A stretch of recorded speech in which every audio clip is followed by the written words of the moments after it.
Welcome into WFRV Plus Sports Night. I'm Kyle Malzahn. He's Carson Fowler. A day removed since the Green Bay Packers destroyed the Minnesota Vikings. I mean, it's been a long time coming since we've seen that type of performance by this Green Bay Packers team. And I mean, what can you say about this defense? I mean, they laid it on McCarthy, and McCarthy, not good. I felt bad for him. Yeah. I'm not going to lie. Yeah. I feel like he was pressured on every single drop back. Like he had maybe a second and a half. Right. What impressed you most about this defensive performance?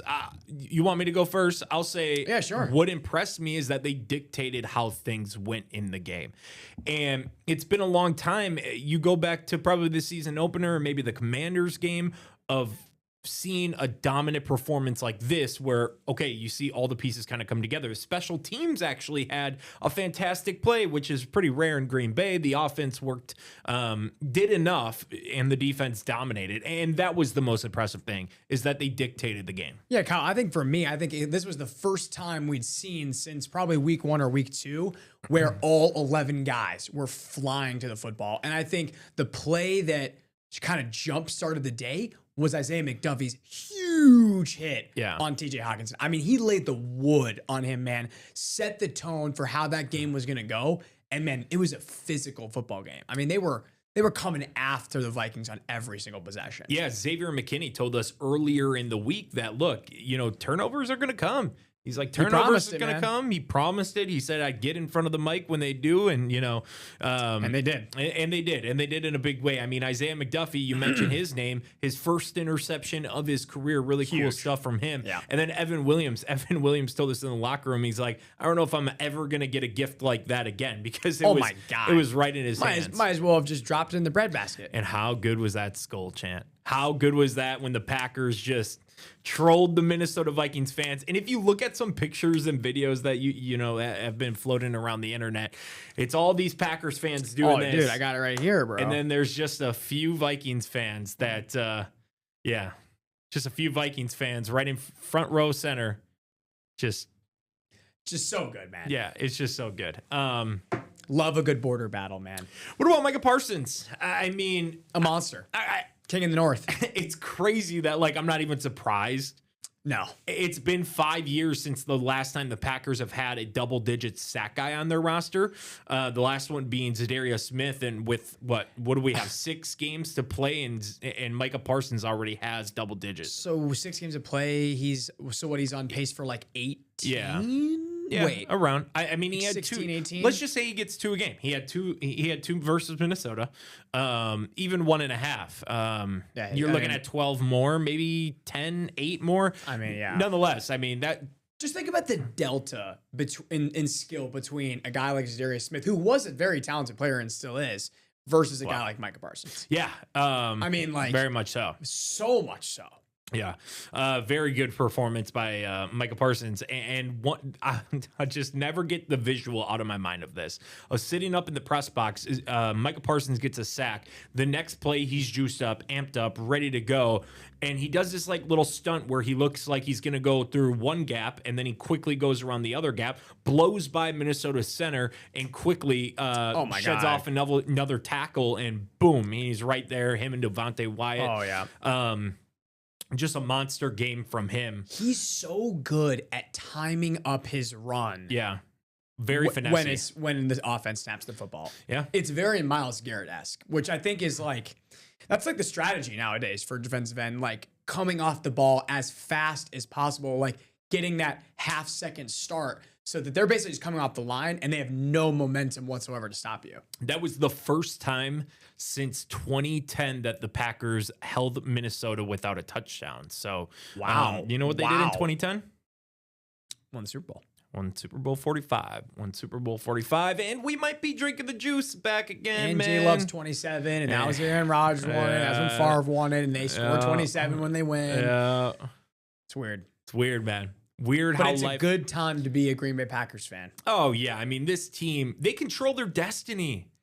They control everything ahead of them. Every week we ask the same questions. It's what's in front of you. What's the ceiling of this team? They know what's been killing them. They've been just shooting themselves in the foot. The only team that's going to beat this Green Bay Packers team is themselves, which is just like, so it's basically been the story of the year. And I don't have the box score in front of me, but the referees let these boys play. Oh, yeah. They let them play football. I think Packers had 2 penalties. We didn't see any penalties, really. No. And look what happens when the Packers just play a clean brand of football. You get a performance like that.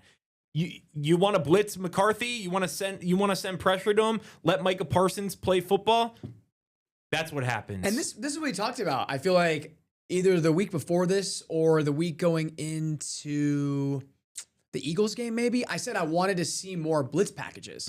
Like, wanted to see Xavier McKinney coming off the edge. Want to see you bring in an extra linebacker, because there is no offensive line in football, maybe besides the Indianapolis Colts, that could stop Lucas Van Ness, Devontae Wyatt, Colby Wooden, Micah Parsons, and Isaiah McDuffie. Yeah. There's no offensive line that's going to be able to go pound for pound against those 5 or 6 guys. Yeah, and I think Micah Parsons put it perfectly after the game. Look, with the Packers having control of that game and Minnesota not really doing anything, they had to throw the football. Oh, they couldn't do anything. And they couldn't do anything, which allowed, the Green Bay Packers pass rush and that defensive front to eat. And that's what this team needs to force other teams to do, is throw the football and let this, pass rush go to work. But you know where that starts, right? It starts with the offense. Yeah. It starts with the offense setting the tone, scoring early, getting out to a lead, making it so that the offense on the other side has to play on its heels a little bit.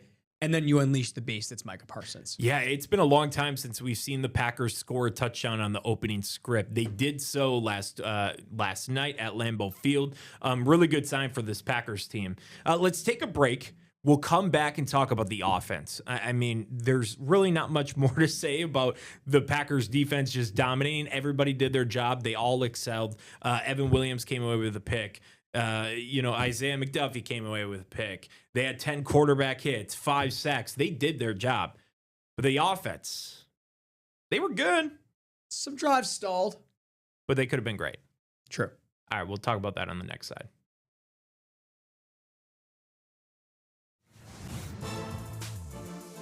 Welcome back into WFRV Plus Sports Night. Kyle Malzahn, Carson Fowler coming at you live inside of our WFRV Plus studio. Packers win it over Minnesota. Green Bay now improves to 2-0 in the division. Just a year ago, they were sitting here with only 1 win at the end of the regular season against the NFC North. They've already doubled that just through 2 games. And look, Carson, I mean, this offense, when you're told around 9:30 a.m. that you're not going to have Josh Jacobs, I mean, you think the worst of like, okay, how does this deteriorate our game plan? But we said it in our pregame show an hour and a half before kickoff that Emmanuel Wilson is a very underrated running back. I know this was an unpopular opinion, in hindsight is 2020, back a few years ago. I was telling people that I thought Emmanuel Wilson was better than A.J. Dillon was. And everybody's like, how can you say that? I mean, you watch the guy in practice, and I know we have better access than the original eye, but you watch Emmanuel Wilson run, and he does he almost reminds you of a younger Aaron Jones. Interesting. Okay, so that's actually not the player that he reminds me of. I would say that he actually almost reminds me of a Josh Jacobs or a Derrick Henry. Yeah. The way that he runs so high with the football, and it's like, he's not a shifty guy like Aaron Jones. I would say he's more like, I'm going to run through your face. Yeah. Like, that's exactly what he did on both of his runs. I guess the only reason why I say Aaron Jones is because when Aaron Jones started out in Green Bay, he wasn't the number 1 back. For sure. And Emmanuel is not going to be the feature back on this Green Bay Packers team. But when you have a 1-2 punch like that, man, he's a good guy to have on 3rd down too. Yeah. And where that's what I A.J. agree Dillon with was supposed to be. And that's what I agree with you with the Aaron Jones comparison, because he was a really great pass back that you could, feed out of the flat, have him go get 6 or 7 yards, make a guy miss, which is kind of what Emmanuel Wilson. I mean, he's a very, very good running back. I remember I talked to you about this before the show.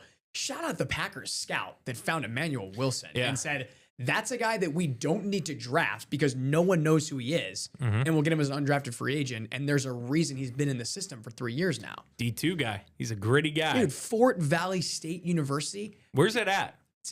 It's in Georgia. I want to say it's in Latita, Georgia. Okay. But listen to this. their stadium holds under 5,000 people. Wow. Like, Neenah High School might be bigger than that. yeah. Imagine going from that to Lambeau Field. Yeah. Incredible. No wonder he was a little nervous before his first start. Yeah. I mean, my goodness. I mean, we got to give throw him some Emmanuel claps. Wilson a round of applause. I mean, listen, when you get your opportunity and your number is called in the NFL as a backup running back, those chances are numbered. Yeah. And he delivered. I mean, that kid could get a big contract somewhere else. Yeah, I think he could be a starting running back at some point in his career. And this 100%. Sometimes you don't get auditions in the NFL. No. And some of the most talented players that you come across, they just don't get opportunity. That doesn't lead to a long career in the NFL. It all comes down to opportunity, and you're right. I mean, Emmanuel Wilson, huge opportunity in this game, and really won the Packers the game with his ability to run the ball, make it look easy. And oh yeah, by the way, your starting quarterback has a sprained AC joint in his shoulder. So, and I think, look, I have gone on ad nauseum about this, about the Packers relying on the run game, XYZ. The reason why I hate when the Packers rely on the run game earlier in the year was because it was a close game. Yeah. It was a back and forth battle. It was like, okay, you're just going to get stale and stall out, and you're letting the opponent keep back in it. The Vikings were never in it in this game. So you're okay with the way that they ran the football? Absolutely. This was one of those games where you felt like it's okay to be conservative. Like they're just out physicaling them. You have 2 games in 5 days against your own division. Jordan Love isn't 100%. Emmanuel Wilson is. He's running the foot. You won in the trenches. Like, you set the tone in the trenches. Just keep on going. Give it to that raging bull in the backfield, baby. Absolutely. Matt LaFleur said after the game, he said, I've never called so many of the same runs before. Yeah.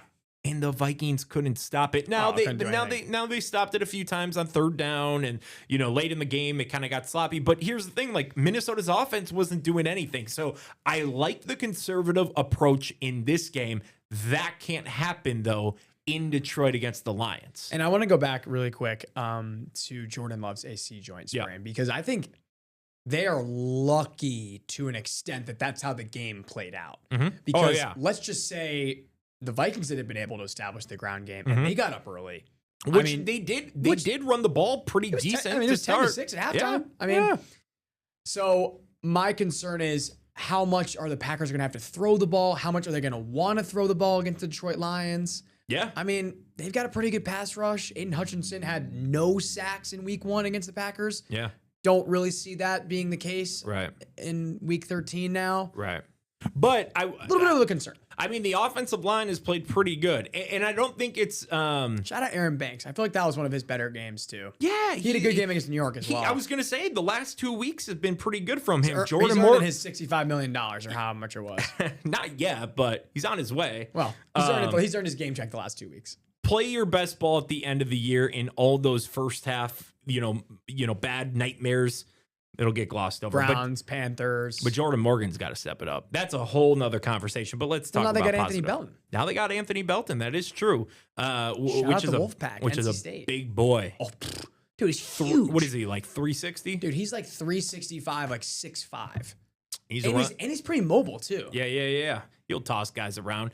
But yeah, I don't think that it's not a coincidence that the Packers start to go on offense as soon as this offensive line figures it out. And I think that was a large part earlier in the season where it was like, man, there's so many mistakes and this offense looks so bad. It all starts up with the fellas up front. And I know you can't blame one person, one position group, but it kind of is the truth on the offense. If you can't win up front, then Jordan Love's scrambling for his life. You can't get the run game working. The long extensive plays now becomes a short game, working in there. Oh, absolutely. It's the core foundation of every NFL team. Yeah. You have to establish some sort of success in the trenches, especially on the offensive line.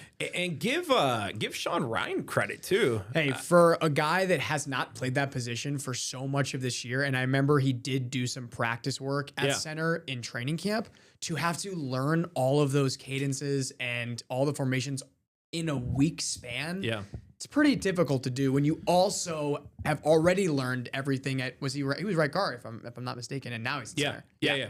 Yep. He's the second only player on offense that touches the ball every single snap. I mean, he's very important. And I would say for what was sort of a poor showing against New York for him, just a couple high snaps, I think he really kind of figured it out. First game in center. Yeah. Got the yips a little bit. They got the win.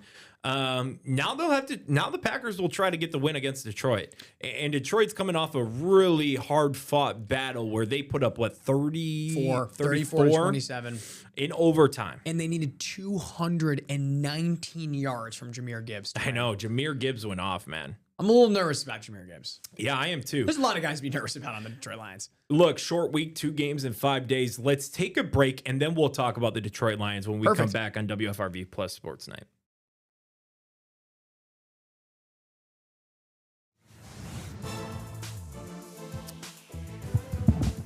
Welcome back into WFRV Plus Sports Night. Kyle Malzahn coming at you in the WFRV Plus studio. Carson Fowler here to join us tonight, where in just a few short days, the Packers will hopefully get healthy and face off against the Detroit Lions. The Lions right now 7-4. Yes. 7-4 on the year. Third in the NFC North. And second place is the Green Bay Packers. I mean, this is big. If you can sweep Detroit, if you can find a way to go, just sweep Detroit. Just sweep Detroit. Yeah. Worry Focus about the rest on going later. 1-0 this week. Yeah. Focus about going 1-0 this week, and then worry about the rest later. But I mean, if they sweep Detroit, then they have a 2-game lead on them in the division. Yeah. I mean, right? Because the Packers are ahead of them because of the tie. So they'd have like a 1.5. But they have lead. the tiebreaker. Yeah. Oh, yeah. Yeah, they have the tiebreaker. So the technically, and really that game actually is almost the most important, because if they get 2 against the Lions, the Bears they'll have to win. Well, actually, it doesn't even matter. If they get 2 against the Lions and somehow the Bears and the Packers finish tied in the NFC North, which actually I don't even think is possible unless they tie. Yeah. They have the tiebreaker. Right. Because they'll beat the Lions twice, and the Bears have already lost to them. Minnesota's not even coming close to winning the division. We know that. No, they're going to be in rebuild next year. So if you win this game against the Lions, you're in the driver's seat. You're in the driver's seat. 100%. And you got to take care of business against Chicago and hope for a little luck too. I think you beat Detroit, get 1 at least against Chicago, and you give yourself a very good chance of winning the North. Which is all you want, is a chance. There's still time for the Bears to be the Bears, but they don't look like the normal Bears that we know. Caleb Williams playing good. Ben Johnson has those boys ready. And they came from behind to beat the Steelers yesterday. Did the same thing against the Giants. The same thing against the Vikings. I'll tell you this. This is a Chicago Bears team that is gritty. They are physical. They fly around on defense. Their defensive coordinator is former Saints coach Dennis Allen. I mean, they just find ways to win. And our Green Bay Nation co-host Ryan Wood always comes back to that good teams find ways to win and bad teams find ways to lose. So I actually do believe that this Bears team is pretty good. Also, the stat that Cam always brings up, that they're -3 point differential this year, it's actually a very misleading stat, because they've won a bunch of close games, yes, but one of their losses is by, I think, like 36. Okay, so they got blown out. It was kind of like outlier. Yeah. Like, and granted, like close games are outliers too, but you still won. Right. Like, it's not like the Cardinals that have lost 5 games by 1 score. Right. So that wouldn't be misleading. But the Bears is a little misleading, because outside of that one Detroit Lions game at Ford Field where they lost by, I think it's 30 plus, I don't have the score in front of me. Right. Like, that is more misleading than people think. It's what do they say about stats? They often can conceal as much as they reveal. Stats are for nerds. Not true. But just kidding. I just wanted to throw that in there, because I do think the Bears are actually pretty good. I mean, Jaquan Brisker is great. They got Montez Sweat, really good defensive line. Who else is pretty good? They got to get secondary. Who are you talking about? Detroit's on defense? No, Bears. Well, I was saying Bears. Sorry. We can get back to Detroit. I mean, they had a great defense too. Yeah, let's talk about Detroit. Sorry, I asked you that when I was bringing up their depth chart. Oops. Sorry. Yeah, let's talk about Detroit. Obviously, they got Jared Goff under center, who can turn it on. I don't know his stats off the top of my head. I mean, he's playing really good. 23-5. 23 touchdowns, 5 that's one thing that the Detroit Lions do very well, is they take care of the football, and Jared Goff especially is great at that, which is why the Packers, again, like week 1, need to get as much pressure on him as possible. Make him throw the football fast. Yeah, and Jahmyr Gibbs is playing lights out. I mean, almost closing in on 1,000 rushing yards. And Did you see what the NFL posted about him today? No. he is.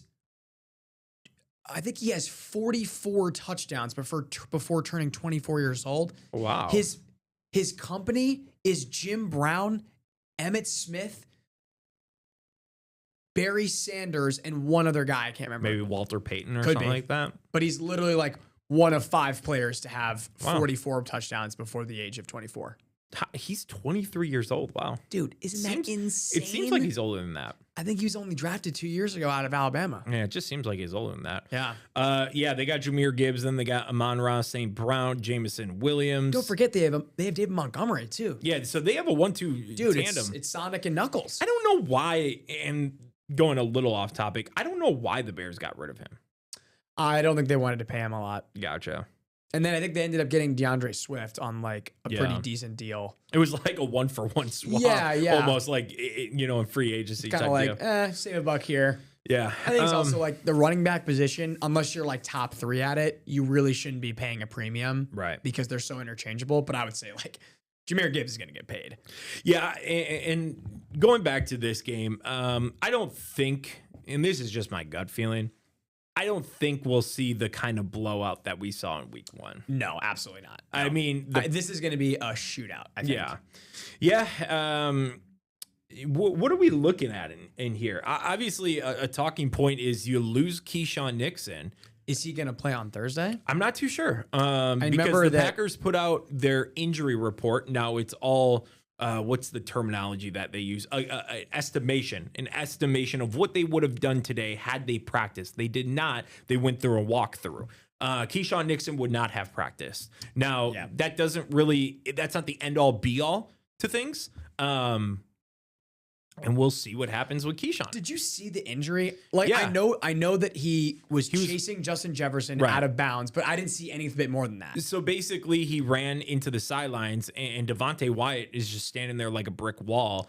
And he just ran into him. And he just ran into him, got his leg caught up in, Devontae Wyatt's leg too. And they're lucky that something more didn't happen. Something happened to Devontae Wyatt. You kind of have to have just awareness if you're Devontae Wyatt of like, oh, wow, this play's coming at me. Catch your boy. Well, catch your boy or just get out of the way. Like he just stood there and watched it. Yeah, jeez. Oh, yeah. I think that's for me. I mean, Amon-Ra St. Brown, I don't know his stat line this year. We're going to pull it up right here. Well, Amon-Ra St. Brown has 9 touch. Dude. But Keyshawn Nixon locked him up week 1. Yeah, I know. I want to say he had under 100 yards receiving, something like maybe like 50 something. Maybe 60. I mean, this is a really good player. He's 4th in the NFL for yards. 5th. Do you have his game log in front of you? Yeah. What do you have against the Packers?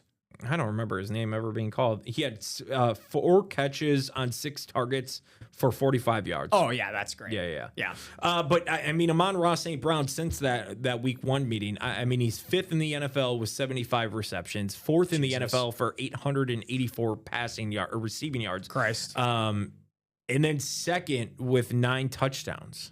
Yeah, he's probably in that S tier 1 category of wide receivers. Yeah, if he's not in there, he's getting there. And Jamison Williams has kind of come into his own as well. Yeah, I mean he has a respectable 5 touchdowns, 562 yards on 31 catches. He averages 18.1 per. Jeez. I mean, interesting start to his career too.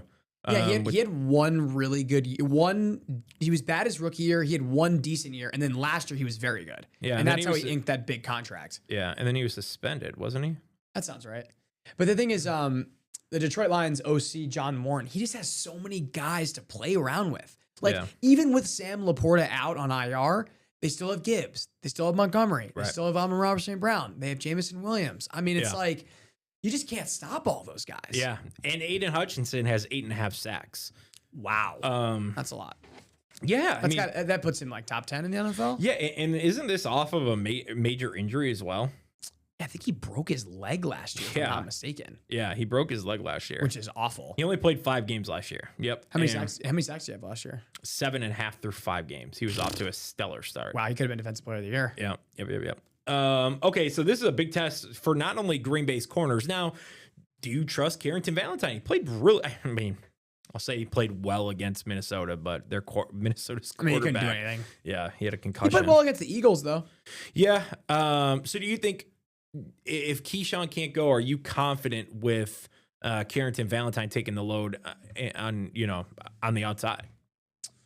I would say yes, because the archetype that Amon-Ra St. Brown is very similar to Jamar Chase. Right. And I would say the quarterback that is Joe Flacco is also similar to Jared Goff. Yeah. And CV did his thing against Jamar Chase. So I have no reason to believe otherwise that he couldn't do the same against Amon-Ra. Yeah. Will he? I'm not sure, but my gut says yes. Yeah, it's not like Amon-Ra St. Brown is this like big, bulky, like just like a physical AJ wide Brown receiver that's type. No, Yeah. he's not DK Metcalf that's just gonna like run through you. That's a great comparison. Yeah. Okay, so do we have a pulse on who we think is gonna win? I mean, the Packers are playing really well, but have they won 3 games in a row this year? No. Yeah.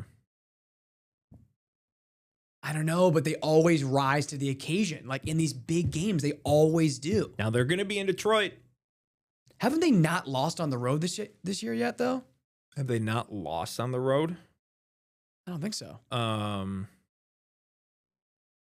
let's just pull this up. Because they beat You know, Arizona. at this They beat the Steelers. hopefully- They tied Dallas. They beat New York. They have 3 losses. Their losses are They lost to they lost to the Browns. Browns. Yeah. Wow.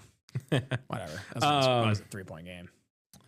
But they played pretty well on the road for what it's worth. I'm gonna say flip a coin. I'd agree with you. Should we ask Siri? Sure. What does Siri say? What does Siri say? Well, my Siri's broken, so we're going to go to Google. Flip a coin. Google. Here we go. All right, heads or tails? I'll go tails never fails. Tails never fails, and if it's tails, they win. Yeah, the Packers win. It is tails. It is tails. I'll go Green Bay Packers. I'll say Green Bay as well. I'll say they win by 3 points. And it's gonna come down to Brandon McManus. Really? Good luck, kiddo. Good luck, kiddo. Go make your money. But I mean, hey, You got a score prediction? 27-24. Yeah, I'm gonna go 31. That's a lot of points. 24. I actually, yeah. I just don't think Detroit's defense is good. It's not amazing. All right, we'll see. If the Giants can put up 24, Carson, real quick, what's your Or favorite 27. food at Thanksgiving dinner? stuffing. I think honestly, Dude, that's mine. stuffing yang. little gravy on there, man. You put gravy on your stuffing? Oh, dude, you gotta try it. I might this Thanksgiving. Okay, so can I give you a little family secret? real quick. We do turkey. We put a bunch of gravy in the turkey, let it soak up in the stuffing, and then cook it. Wow. Game changer. The Fowlers, man, they're just a little different. Just a little different, baby. Just a little different. We'll get you a plate. All right, Packers versus the Lions on Thanksgiving, noon kickoff in the Motor City. Thanks for watching, folks. So long.